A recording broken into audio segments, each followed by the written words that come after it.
Bapak Ibu, untuk membacakan susunan kegiatan yang akan kita lalui pada pagi hari ini. Acara pertama yakni pembukaan. Baiklah Bapak Ibu guru, mari kita buka acara kita pada pagi hari ini dengan melafazkan al-basmalah. Bismillahirrahmanirrahim. Acara kedua yakni kita langsung saja ke acara inti, yaitu akan kita sama-sama dengarkan pemaparan materi dari Bapak Ikhwan Esos. Kepada beliau waktu dan tempat yang persilahkan. Alhamdulillahirrahmanirrahim. Di pagi hari ini saya mendapatkan kesempatan untuk memberikan materi di mana di sini disebutkan kepegawaian. Kalau kepegawaian ini banyak ya. Tentu kita melihat bagaimana kaitan dengan kegiatan yang ada di satuan pendidikan. Tapi sebelumnya mohon maaf saya Bapak Ibu semuanya,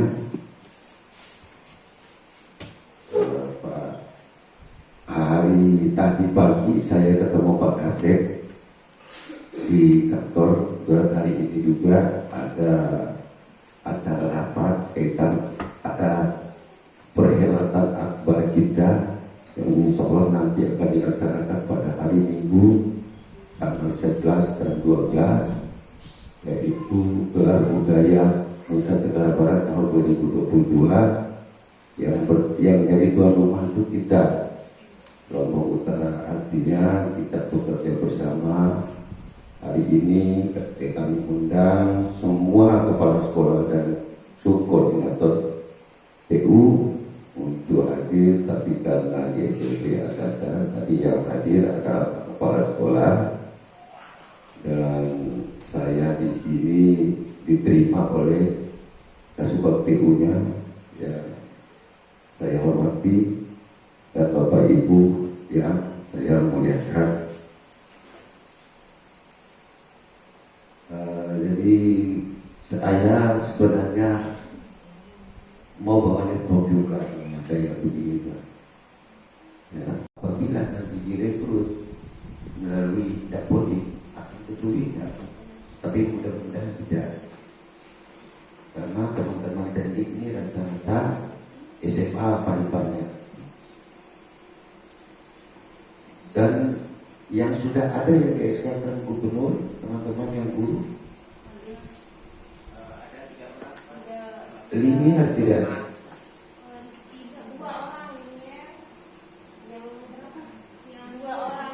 Dua orang linear. Yang tidak linear? Dua orang yang tidak linear. SK Gubernur. Kualifikasi akademiknya Pak? Kalau saya pendidikan biologi. Biologi. Matematik. Kemarin ikut pendidikan tadi ya? Yang terakhir enggak dapat. Yang kemarin ikut tidak? Kemarin nggak bisa Pak. Kenapa tidak bisa? Karena hari ini itu nggak bisa kebuka. Nah ini, jadi saya kemarin itu sudah menyampaikan semua melalui grup sekolah atau apa yang kesulitan teman-teman itu. Bayar sama sini. Besok kan bayar itu kan mau dinegerikan. Misalnya dia akan balik ke kampung halamannya, kan begitu. Tetapi harus punya niat yang ikhlas kita untuk melaksanakan tugas sebagai ASN tentunya. Nah, ini yang lebih penting lagi kaitan dengan kepegawaian ini. Disiplin. Disiplin. Jangan karena 6 orang ASN-nya yang melaksanakan esensi, terus yang lain-lain semaunya, jangan.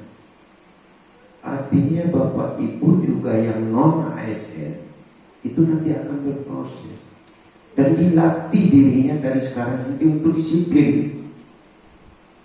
Ya, Kasubag TU untuk dilaksanakan etapannya. Ya. Jadi bukan ASN saja, tapi teman-teman ASN juga diperlakukan sama. coba supaya dipetakan kembali ya kaitan dengan tugas-tugas teknik, tugas-tugas guru supaya dibaca linear, yang tidak linear dilaporkan Pak. Kalau mau memungkinkan untuk mengadakan guru, adakan guru laporkan ke saya. Tetapi jangan dipaksa, misalnya sarjana muda, dia sarjana muda autis ya, terus harus dipaksa, jangan, karena sarjana muda itu tidak dimungkinkan untuk menjadi guru. Jadi minimal S1, minimal S1. Jadi kalau ada saudaranya yang S1 apa, yang mengajar di SMP ya, yang memiliki kualifikasi akademiknya khusus ya, pendidikan khusus, silakan supaya bisa terbaca linear semua di sini. Saya supaya nanti temannya biologi, matematik saya bisa tarik keluar, ya, supaya dia memiliki kesempatan untuk dia berkarya, untuk dia bisa direkrut menjadi ASN.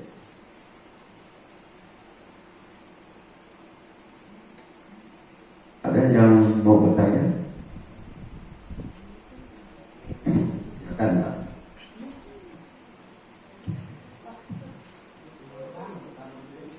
Terima kasih kepada Bapak Kasih GTK.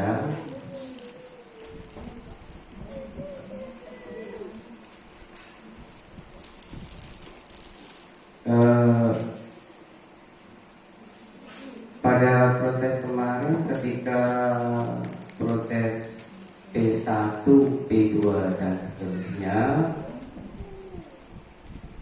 suatu pendataan itu saya sendiri sebagai KTU sudah mengusulkan untuk bagaimana teman-teman yang tidak linier untuk dialihkan ke linier. Bahkan itu bukan hanya sekali dua kali juga ke kepala sekolah. Tapi ketika saya sebagai KTU memaksakan, artinya memindah sendiri tanpa persetujuan yang bersangkutan, apalagi juga pimpinan tertinggi, mohon maaf Pak Kasih, saya tidak berani ya. Sehingga dia mengusulkan bagaimana pada saat proses pendataan. Tetapi yang terjadi, silakan para bapak ibu guru yang masih honor GTT saat itu yang menjawab sendiri. Beberapa kali kita diskusikan, saya harus mengatakan apa adanya, bahwa jawaban kepastian bahwa ya siap untuk dipindah linearkan atau apa itu ngambang gitu. Dan kepala sekolah sendiri waktu itu Bapak kita usulkan juga. Secara analisa, saya sendiri sebagai KTU harus mengatakan apa adanya, bahwa penafsiran saya teman-teman masih kayaknya agak bagaimana mereka, karena terbiasa dan hal ini guru kelas. Bahkan sewaktu itu pertama kali saya menjadi kepala subbagian tata usaha, kemudian kita workshop, Pak Kasih pun sempat singgung tentang bagaimana yang tidak linear ini. Tetapi mari kita jujur saja, Bapak Ibu saat itu responnya pun nambah. Mohon maaf, saya harus mengatakan apa yang harus saya katakan. Dan ternyata pada akhirnya proses seperti ini. Nasi sudah menjadi bubur. Cuma yang ingin saya tanyakan ke Lunggu Bapak Kasih, masih adakah kemungkinan untuk bisa terakomodir? Karena beberapa teman nanya ke Dikbud ya Bu Yulia, Dikbud dulu kan, Dikbud baru BKD dulu. BKD seakan-akan dia mengatakan bahwa iya ya, mohon maaf kalau dikoreksi karena saya penjelasan dari Ibu kan, dan teman-teman, bahwa BKD mengatakan ini proses ini dari pendataan saat itu. Seandainya saat itu datanya dilinearkan, itu yang pertama. Kemudian dari Dikbud, kalau tidak salah, Ibu pernah saya tanya mengatakan juga tidak bisa apa-apa karena kondisi itu. Nah, yang jadi permasalahan ketika data itu dirubah saat itu tanpa persetujuan yang bersangkutan, permintaan yang bersangkutan dan atasan, yang tentunya itu dalam kriteria tidak bodi, kita KPU tidak bisa apa-apa karena waktu itu sudah diusulkan. Nah, kemudian ditarik pertanyaan lagi saat itu dan jawabannya ya akhirnya tidak bisa memberi keputusan. BKD ya yang mau apa boleh buat tidak menjadi keputusan pusat.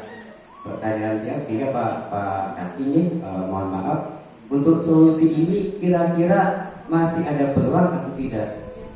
Yang pertama. Kemudian ketika itu kita rapat dengan kepala sekolah yang GTD saat itu Pak operatornya sendiri katanya konsultasi dari Bu Indra ya dengan teman-teman juga. Bu Indra mengatakan sementara biarkan, tetapi di sana Pak Akil katanya Pak Supriyadi mengatakan sebaiknya dirubah, gitu kan?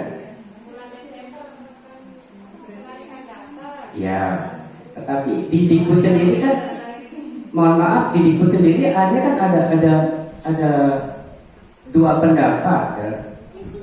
Nah kemudian kemarin saya secara pribadi ngomong sama Pak Kepala Sekolah, bagaimana kalau kita sikapin sekarang langsung ke Dikbud, tentunya ini ke Pak Kasih dulu. Beliau sendiri mengatakan ya kita tunggu dulu. Nah yang saya khawatirkan begini, kalau kita tunggu ternyata, nah itu yang misalnya. Jadi itu Pak Kasih kita mengalami masalah seperti ini, kemudian saya sebagai KPU saat itu sudah berusaha menyarankan, mengusulkan untuk bagaimana solusi ini dari jauh-jauh awal pada saat pendataan itu. Sekian dan terima kasih. Assalamualaikum warahmatullahi wabarakatuh. Terima kasih Pak Supriyadi. Ini yang dipertanyakan di BKD itu PTT apa GTT? GTT guru. Ya. Jadi begini, ini memang kadang di dinas sendiri ataupun di BKD sendiri mereka kenapa tidak bisa terima kaitan dengan tenaga guru yang direkrut, karena guru yang direkrut ini bukan didaftar ke BKD ya. Guru direkrut ini, tenaga guru yang direkrut itu didaftar melalui pendaftaran di Dapodi. Sekarang PKD ketika Bapak bertanya di PKD, ya tidak akan bisa dijawab. Karena mereka itu kan hanya tahu pengadministrasian usulan yang di pengumuman oleh mereka, daftarnya di mana? Daftarnya siswi. Itu kata. Sementara ATP ya? Ya. Sekarang harapan kami Pak Fatur untuk melanjutkan tentang modul ajar dan rencana pembelajaran RPP ya. Jadi saya kenalkan Mas Fatur, di SLB ini ada satu guru penggerak Bu Eni dan teman-teman yang lain ini antusias untuk belajar ke Pak Fatur bagaimana menyikapi kondisi pendidikan Indonesia yang sekarang tadi saya diskusi Mas Fatur, mandiri belajar, mandiri berubah, dan mandiri berbagi. Nah itu tahapannya. Kalau SLB mungkin baru yang pertama dulu, karena kita memang ingin menyesuaikan diri sesuai dengan instruksi pemerintah, karena apapun kebijakan pemerintah tentu akan membuat menjadi lebih baik, walaupun belum wajib, tetapi dengan bismillah kebetulan ada guru penggerak, mudah-mudahan bisa mendorong teman-teman untuk kita bisa belajar sehingga bisa mengikuti perkembangan zaman, tidak ketinggalan, karena yang tidak mau berubah dan mau ikut ya jelas akan awam selamanya. Bapak Ibu yang saya hormati, nanti Mas Fatur kenalan sendiri. Beliau ini saya seangkatan dengan saya juga. Tahun berapa diangkat dulu? 9 CPN-nya 295. Tuaan saya berarti saya 94 sudah. Jadi seumur lah saya dengan beliau. Jadi silakan Mas Fatur untuk menjelaskan kami sampai ya kalau jadwal sampai jam 4 ya. Jam saja. Nanti kami harapkan ada tindak lanjut di tahun depan kita akan program lagi. Kita masih diberikan kesehatan, diberikan kenikmatan berupa nikmat kesempatan, sehingga walaupun tertunda beberapa hari, akhirnya kita diizinkan oleh Allah bertemu di hari ini untuk kita belajar bersama-sama tentang kurikulum yang disebut dengan kurikulum Merdeka. Bapak Ibu sekalian, ada yang belum kenal saya? Sekedar tahu namanya mungkin semua tahu. Iya. Nama saya tadi Muhammad Rahman, panggilan saya Pak Fatur, ya. Bapak Ibu nanti kalau mau kenal lebih dekat boleh cari Facebook saya. Cari aja Facebook saya Fatur ya, nanti pasti ketemu. Dari YouTube saya juga boleh ya. Cari aja channel saya namanya Sahabat Pembelajar. Atau kalau Bapak Ibu ketik di Google nama saya insya Allah sudah terkenal. Jadi kalau Bapak Ibu ketik di Google ya, bukan gini. Ketik di Google ya. Google ya. Ketik aja nama saya. Nah, lihat Instagram. Kemudian masuk SMA 1 Tanjung, pindah ke SMA 2 Bayang, terakhir sekarang di SMA Negeri 1 Kayangan. Background saya adalah guru matematika. Kemudian pendidikan saya lulusan IKIP Surabaya. Ada yang dari Surabaya? Bu Andri. Datang ke sini tahun 95 ya. Di organisasi saya termasuk aktivis ya. Aktivis, ketua MGMP Matematika, ketua MKKS, ketua Matematika Nusantara, ketua rumah tangga juga ya. Itu aktivis saya di bidang organisasi ya. Sehingga alhamdulillah saya banyak teman, banyak sahabat, ya, banyak saudara. Oke, bapak sekalian, itu sedikit profil saya ya.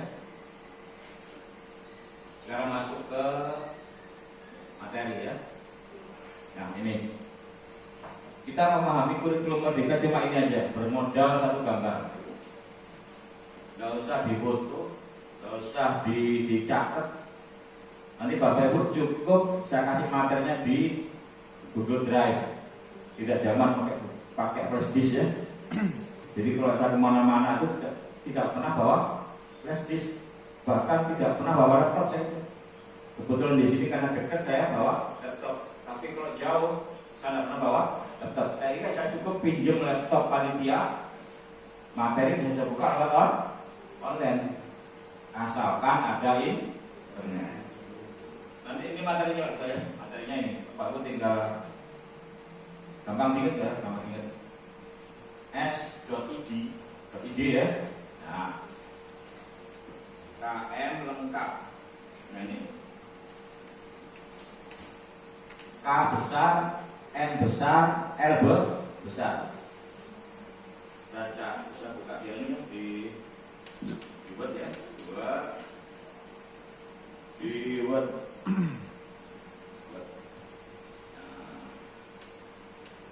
Al-Fatihah ya. Al-Fatihah terangkum dalam titik, dalam huruf ba, gitu ya. Ba itu terangkum dalam hanya sebuah titik. Nah, kira-kira begitu ya Bapak Ibu, cukup satu halaman. Mudah-mudahan Bapak Ibu paham apa itu kurikulum Merdeka. Bapak sekalian, kurikulum Merdeka ini sebenarnya digagas tahun 2020. Tahun 2020. akhir tahun 2020 saya termasuk ikut menggodok ini ya, ikut sebagai tim penggodok kurikulum merdeka. Tapi waktu itu masih sembunyi-sembunyi ya, kayak Rasulullah ketika dapat wahyu sembunyi-sembunyi. Sama ini juga itu sembunyi-sembunyi. Jadi draftnya itu saya nggak boleh membagi, tidak boleh kita bagi kemanapun ya. Tetapi waktu itu tahun 2021 ya, 2001 itu dipakai kurikulum ini di sekolah penggerak angkatan pertama. Nah, tahun 2022 wajib melaksanakan kurikulum merdeka untuk sekolah penggerak angkatan kedua. Dan yang bukan sekolah penggerak itu tidak wajib. Sunnah pun dibagi 3. Ada namanya mandiri belajar, ada namanya mandiri berubah, ada namanya mandiri berbagi. Itu yang paling tinggi grade-nya ya. Kalau mandiri belajar itu masih K13, tetapi asesmen dan pembelajarannya itu sudah harus mengadopsi kurikulum merdeka. Nah, kalau yang mandiri berubah itu materinya sudah menggunakan materi kurikulum merdeka ya. Nah, kalau kurikulum mandiri berbagi ini paling tinggi ya, paling tinggi. Materinya materi kurikulum merdeka dan perangkatnya harus membuat sendiri, tidak boleh mengadopsi dari PMM. Oke ya. Nah, inti dari kurikulum merdeka Bapak Ibu ada di tengah ini. Ya, ada di tengah ini. Jadi yang disebut dengan profil pelajar Pancasila. Apapun kegiatan kita itu menuju ke tengah-tengah ini. Ya. Ada 4 kegiatan. Pertama adalah budaya sekolah. Berikutnya adalah di bawah namanya ekstrakurikuler, yang kiri intrakurikuler, yang terakhir proyek penguatan profil pelajar Pancasila.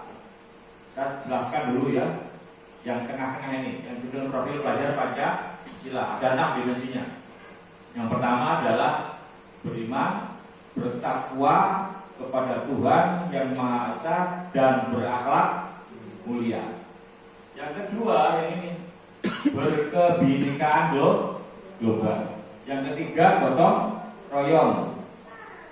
Yang keempat kreatif, kemudian benar kritis dan mandiri. Ini yang akan kita tuju apapun kegiatannya. Jadi ketika anak belajar itu harus bisa menumbuhkan anak bergotong royong. Ketika anak-anak itu mengikuti ekstrakurikuler harus bisa menumbuhkan gotong royong dan dimensi-dimensi yang lain. Contoh budaya sekolah. Misalkan kalau anak-anak itu setiap pagi itu kan menyapu kelasnya masing-masing ya, piket atau komisaris, itu melatih gotong royong. Itu profil pelajar Pancasila, dimensi gotong royong dicapai dengan budaya sekolah.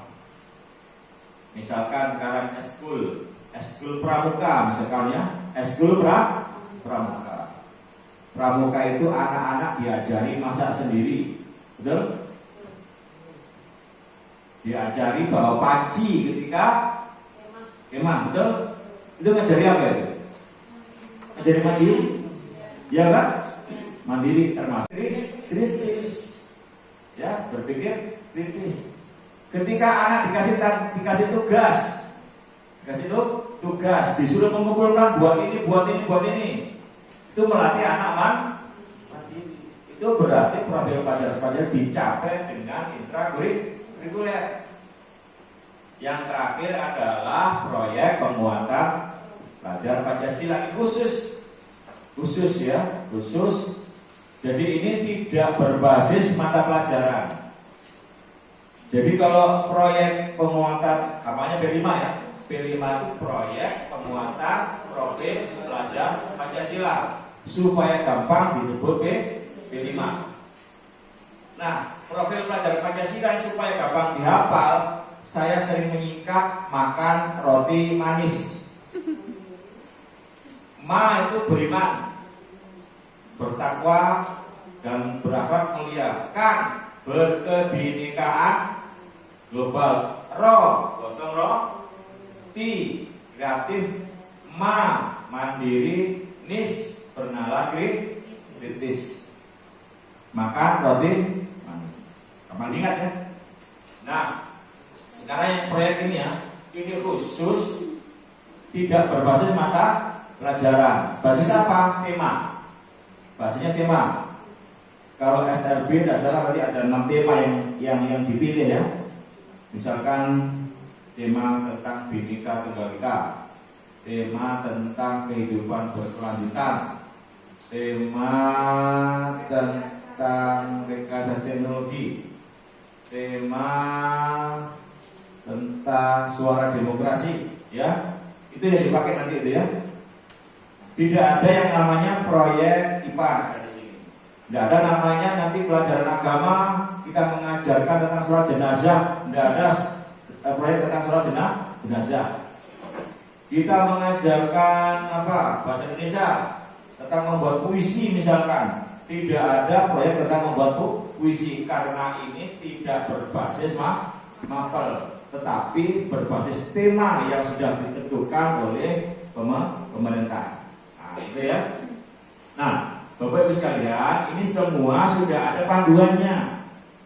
Sudah ada panduannya. Kalau mau baca ya, mau baca.